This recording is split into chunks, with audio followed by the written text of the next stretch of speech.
सुधांशु। देखिए, मैं बहुत साफ कहना चाहता हूं, भारत के अंदर अल्पसंख्यकों के साथ दिक्कत है तो सबसे ज़्यादा इनकम टैक्स देने वाली कम्युनिटी जैन है, वो अल्पसंख्यक नज़र नहीं आती है। इन्होंने कभी अपने ज़माने में किसी गैर मुस्लिम को अल्पसंख्यक आयोग का अध्यक्ष बनाया हो तो बता दीजिए। हमने सिख सबसे इंटरप्रेन्योर कम्युनिटी वो नज़र नहीं आती। अनुराग भदौरिया जी बैठे, इनसे पूछ लीजिए कभी किसी ईसाई को भी बनाया है यूपी में अल्पसंख्यक आयोग का अध्यक्ष। हाँ, एक बात मैं कहना चाहता हूं, जो राहुल गांधी जी ने कहा उसमें अब मुस्लिम भारत में खतरे में नहीं, एक वर्ड ऐड कर देते, जो कट्टरपंथी मुस्लिम है वो खतरा महसूस कर रहा है, और वो बात बिल्कुल सही है। अच्छा और सच्चा मुसलमान देख रहा, विकास के अवसर देख रहा है।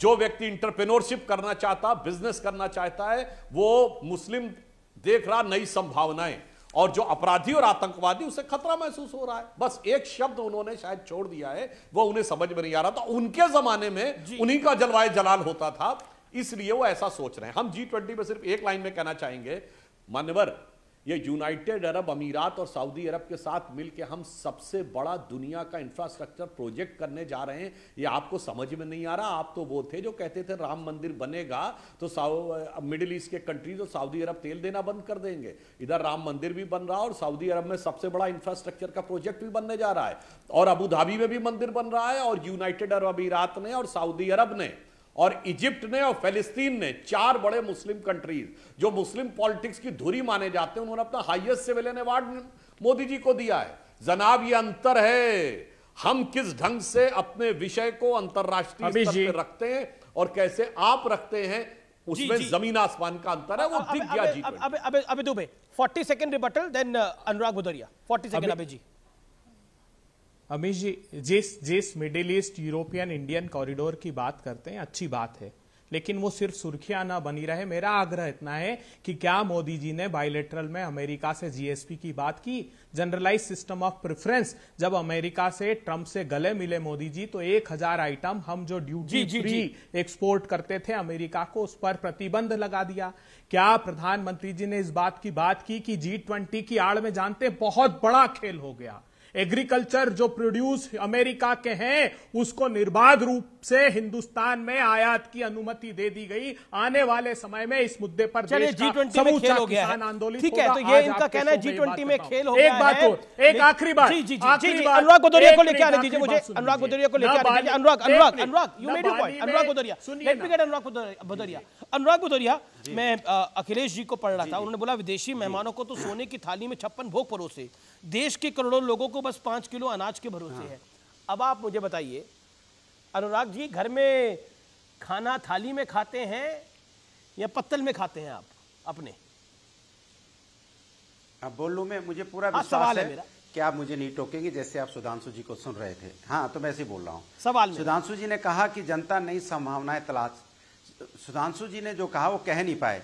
सुधांशु जी, जनता नई संभावनाएं तलाश रही है, 2024 में आपकी विदाई कर देगी। उसका जो आपकी वानगी है ना, वो घोसी से शुरू हो गई है, जहां पे कहीं टिक नहीं पाए। तो आप समझ लीजिए, जनता संभावनाएं खोज रही है, आपको नहीं देखना चाहती है। अब आपके सवाल का जवाब देता हूं।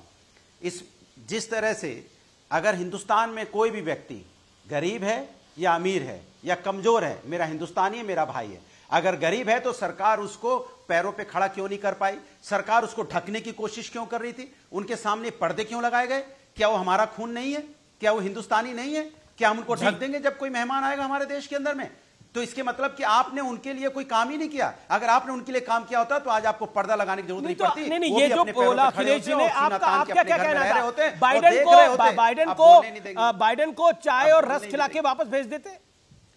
आप बोलने नहीं देंगे। नहीं, मैंने तो आपको बोलने दिया। नहीं देंगे आप सवा मिनट बोले, आप बोलने नहीं देंगे। सवा मिनट बोले, 50 सेकंड बोलने नहीं देंगे तो कैसे काम चलेगा? अगर ये आप मुझे बताइए, आप अपने घर में खाना पत्तल में खाते हैं या प्लेट में खाते जाएगा? सवाल पे सवाल होगा, आप सवाल पे सवाल पूछ लो, मैं जवाब दे दूंगा। सवाल पे सवाल पूछिए, जवाब दीजिए। अब आप 30 सेकंड गिन के 30 सेकंड, जो बोलो टाइमर ऑन कर रहा हूं मैं, टाइमर ऑन कर रहा हूं, 30 सेकंड दिया आपको। हाँ, देखिए, अगर आपने डाउन कर दिया था तो डाउन ही कर दो भाई, कोई दिक्कत नहीं है प्रभु, कर दो डाउन। क्योंकि आप बोलने नहीं दोगे, फिर कहोगे मैंने डाउन कर दिया ऑडियो। कमाल के, आपकी हिम्मत है कि आप सुधांशु जी का डाउन कर दो? हिम्मत है आपकी? हमारा डाउन कर दोगे आप?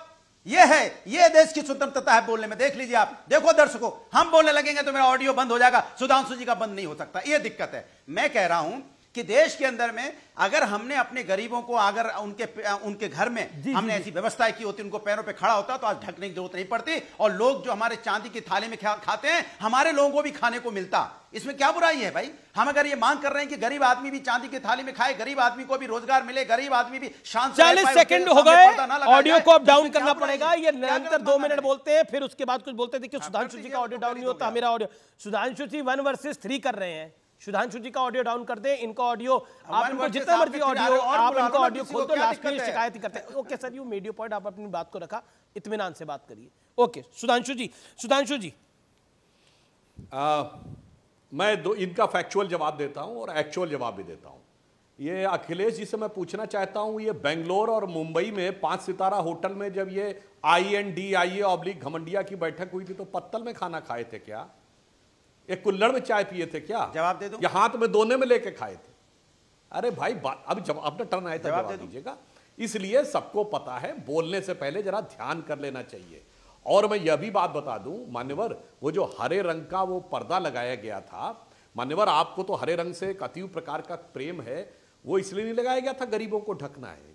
जाके फुटेज देख लीजिए, जब राजघाट पे सारे लोग थे उसके भी चारों तरफ वो हरा पर्दा लगा था। वो सिक्योरिटी रीजन से लगता है, चूंकि हर बस्ती के अंदर, हर घर के अंदर, हर खिड़की पे जाकर सैनिटाइजेशन नहीं किया जा सकता, वहां से कोई भी स्नाइपर खड़ा ना हो और किसी तरीके से आने जाने वाले VIP को टारगेट करके कोई गोली टाइप चलाने की स्थिति ना हो, इसलिए उन चीजों को बंद किया जाता। इसीलिए राजघाट में भी जब कार्यक्रम चल रहा था तो सड़क पे वही हरे रंग का पर्दा लगा था। दर्शकों से कहता हूं जाके देखिए, वो सिक्योरिटी रीजन का प्रोटोकॉल है। पर ये पढ़े लिखे लोगों की बुद्धि है जो कहते हैं कि साहब वो गरीबों को ढकने के लिए किया गया था। और मतलब दिल्ली के अंदर दिल्ली के अंदर 8 साल से, लगभग 8-8.5 साल से तो आपकी गठबंधन की सरकार है, यानी आम आदमी पार्टी की सरकार है। उससे पहले भी आपकी की सरकार थी 15 साल तक, यानी कांग्रेस की सरकार थी। तो दिल्ली का आप कह रहे हैं इसका मतलब विकास नहीं हुआ, ढकना पड़ रहा है। लेकिन पॉइंट ये नहीं है, आपको सिर्फ हरा पर्दा दिखा पूरे कार्यक्रम के अंदर, आपको G20 के पूरे कार्यक्रम के अंदर सिर्फ कमियां दिखी। क्या आपको लगता नहीं है कि कई बार क्रेडिट देना चाहिए, जो चीज अच्छी हुई है उसको अच्छा बोलना चाहिए? देखिए, मैंने पहले ही बोला है कि हमारे देश में G20 हुआ, अच्छी बात है, लेकिन भारतीय जनता पार्टी इसको देश का बताती तो ज्यादा अच्छा लगता है। ये ज्यादातर कोशिश करते हैं मार्केटिंग करने का। ये कहते हैं कि भारतीय जनता पार्टी ने कर दिया। ये भारतीय जनता पार्टी ने अपने फंड से पैसा नहीं खर्च किया है, ये राष्ट्र का पैसा है, देश का पैसा है, देश का नाम हुआ है, तो हम सबका बात हुई है। तो हम जब सबकी बात करते हैं तो ये क्यों कोशिश करते हैं? नहीं, देश का कैसे बनता है? एक सेकंड आज ओके, ऑडियो डाउन, एक सेकंड सुधांशु होल्ड करिए। अनुराग भाई, ये जरा बताइए कि देश का कैसे बनता है G20? क्या एक डेफिनेशन बताइए, देश का G20 कैसे बनता है, बताइए।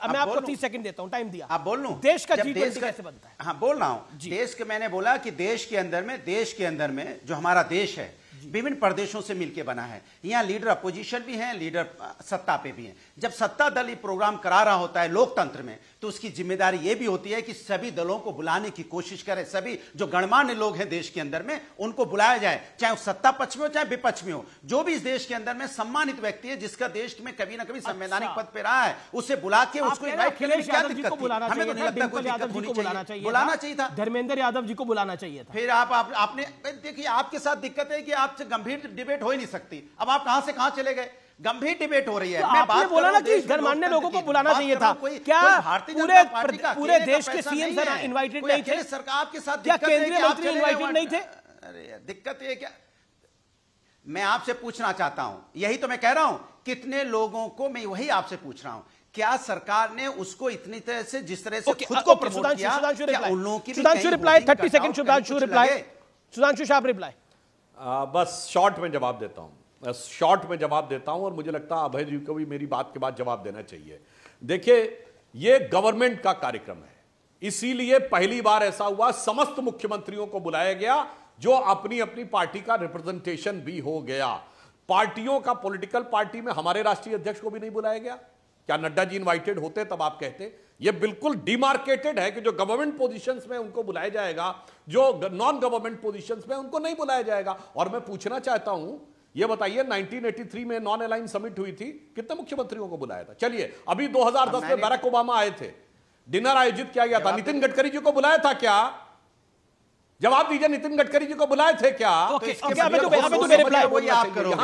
बधाई बधाई बधाई, मतलब जो पिछली सरकारों ने, अरे नहीं भाई, वो सिर्फ सरकारी नहीं बुलाया जाता है। और एक और बात नहीं किया तो हम भी नहीं करेंगे। अखिलेश जी को क्यों नहीं बुलाया? अमित जी, आप क्यों कहते हो कि हम अलग हैं? एक आप क्यों कहते हो हम अलग हैं? माने जो उन्होंने किया था वही हम करेंगे। एक सेकंड, ताली बजाने से पहले भैया, ताली बजाने से पहले और सुनो। नेता प्रतिपक्ष के रूप में सुषमा स्वराज जी की भेंट, मुझे ब्रेक के लिए रुकना पड़ेगा, मुझे एक अंतराल के लिए रुकना पड़ेगा, मैं ब्रेक के लिए रुक रहा हूं। आप देख रहे हैं आर पार, ब्रेक के बाद वापस लौट के आते हैं। एक बड़ी खबर के साथ मैं वापस आ रहा हूं। केंद्रीय मंत्री हमारे साथ होंगे एक्सक्लूसिव बातचीत करने के लिए। जो राहुल गांधी ने यूरोप यात्रा में अपनी बोला है, बहुत बड़ा बोला है राहुल गांधी ने। ब्रेक के बाद उस खबर पर लौट रहे हैं।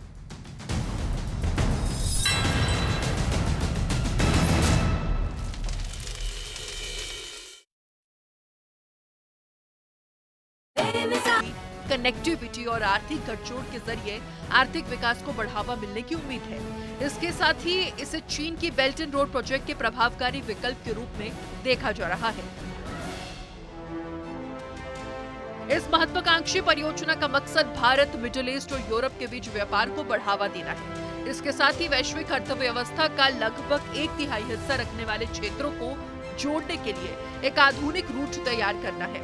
बताया गया, इस योजना में रेल, बिजली और हाइड्रोजन पाइपलाइन परियोजनाएं शामिल होंगी। इसमें से एक प्रस्तावित परियोजना यूएई, सऊदी अरब समेत पूरे मध्य पूर्व में रेलवे और बंदरगाह सुविधाओं को जोड़ेगी, जिससे भारत और यूरोप के बीच व्यापार में 40% तक की तेजी आएगी। इसके साथ ही भारतीय बंदरगाहों को मिडिल ईस्ट और यूरोप तक शिपिंग लेन के जरिए जोड़ा जाएगा। ये योजना वैश्विक व्यापार के लिए एक संभावित गेम चेंजर होने की उम्मीद है, जो चीन के व्यापक रणनीतिक बुनियादी ढांचे के निवेश का विकल्प पेश करेगी। इसलिए दावा किया जा रहा है कि भारत, मिडिल ईस्ट, यूरोप आर्थिक गलियारे के ऐलान के बाद शी जिनपिंग के होश उड़ गए हैं। चीन के इस बहुत बड़े झटके के पीछे भारत और अमेरिका का हाथ बताया जा रहा है।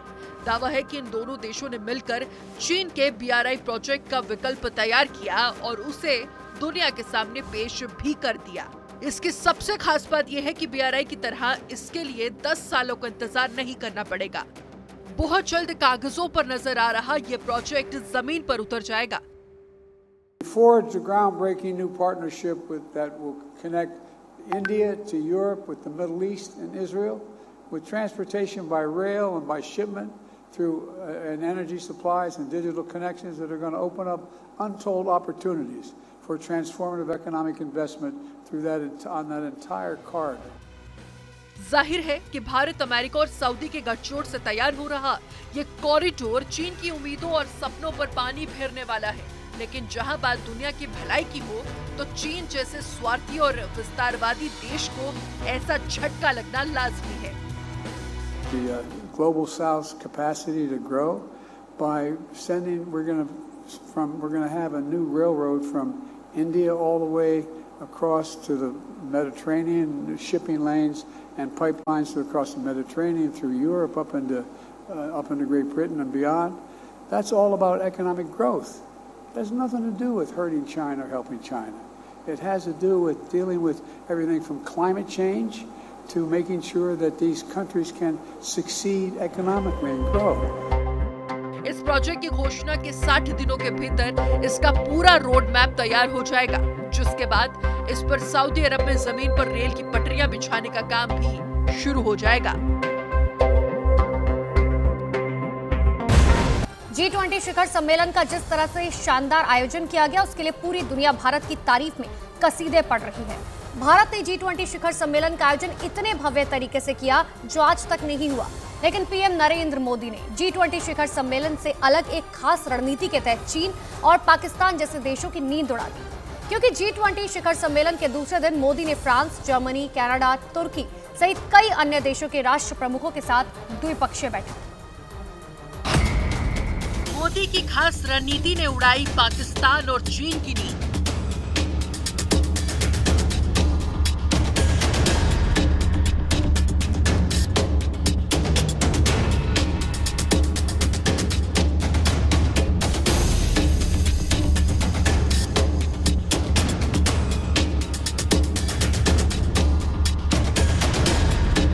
इतिहास कैसे रचा जाता है ये मोदी को पता है।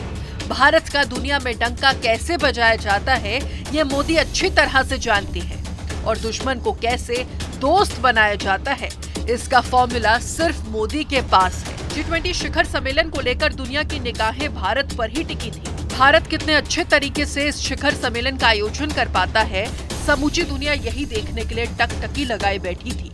लेकिन भारत ने इस बार वो इतिहास रच दिया जो अब तक किसी देश ने सोचा भी नहीं था। G20 शिखर सम्मेलन का इतना भव्य आयोजन कभी नहीं किया गया।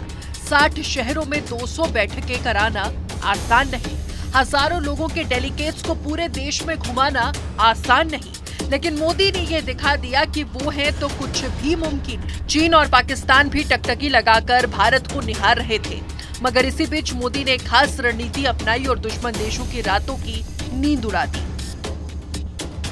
चीन जिसे अपना दुश्मन बना रहा है और पाकिस्तान जिससे कर्ज मांग रहा है, मोदी ने उन्हीं देशों के साथ द्विपक्षीय बैठक पर बाजी पलट दी।